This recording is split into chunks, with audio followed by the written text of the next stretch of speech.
दोस्तों, अगर आपको ये वीडियो पसंद आए तो चैनल को सब्सक्राइब करें और बेल आइकन दबाना ना भूलें।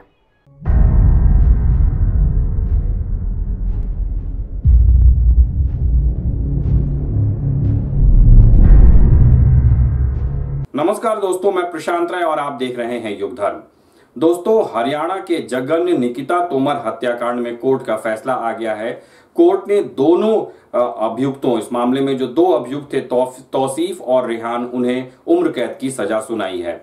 आपको बता दें कि 26 अक्टूबर 2020 को निकिता तोमर की तौसीफ ने अपने दोस्त रेहान के साथ मिलकर गोली मारकर हत्या कर दी थी। हत्या की ये जो भयानक वारदात थी वो सीसीटीवी कैमरे में कैद हो गई थी और ये काफी वायरल भी हुआ था। हालांकि काफी भयावह था ये फुटेज। घटना का बैकग्राउंड ये है कि तौसीफ निकिता पर शादी के लिए दबाव बना रहा था। कॉलेज के दिनों से वो एक तरफा प्यार करता था निकिता से और इसको लेकर के निकिता के परिवार वालों ने तौसीफ के खिलाफ मुकदमा भी पहले दर्ज कराया था। लेकिन इस सब के बावजूद 26 अक्टूबर 2020 को तौसीफ ने निकिता की हत्या कर दी। दोस्तों, कोर्ट का जो फैसला आया है उसे लेकर के निकिता के परिवार ने निराशा जाहिर की है। उनका कहना है कि जो दोषी हैं उन्हें फांसी की सजा दिलाने तक वो चैन से नहीं बैठेंगे और आगे कोर्ट में इसके लिए अपील करेंगे। दोस्तों, ये कोर्ट का जो फैसला आया है इस पर कोई एक तरफा राय नहीं बनाते हैं, ना ही इस मामले में कोई धार्मिक एंगल ढूंढते हैं। कोर्ट में जो फैसले आते हैं वो कई सारे ऐसे पहलू और भी होते हैं जिनके बारे में सामान्यतया हमें जानकारी नहीं होती और जो वर्डिक्ट आता है कोर्ट का वो इसी आधार पर आता है।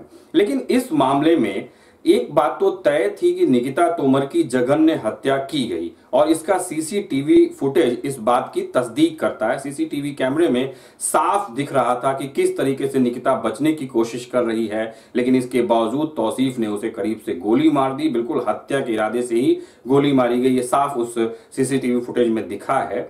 और इसके बाद जो कोर्ट का फैसला आया है तो क्या आपको लगता है कि इससे उसका निकिता का परिवार संतुष्ट हो गया होगा या न्याय मिल गया निकिता को? ये सवाल तो सबके मन में कौंध ही रहा है।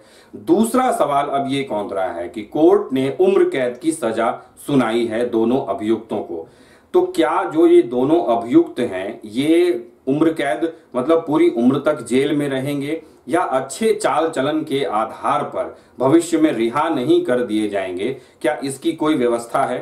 क्योंकि मैं आपको याद दिला देता हूं कि इसी तरीके की जघन्य हत्या हुई थी जेसिका लाल की और उसका जो मुख्य अभियुक्त था मनु शर्मा, वो अच्छे चाल चलन के आधार पर अपनी उम्र कैद की सजा काटने से 3 साल पहले ही रिहा किया जा चुका है।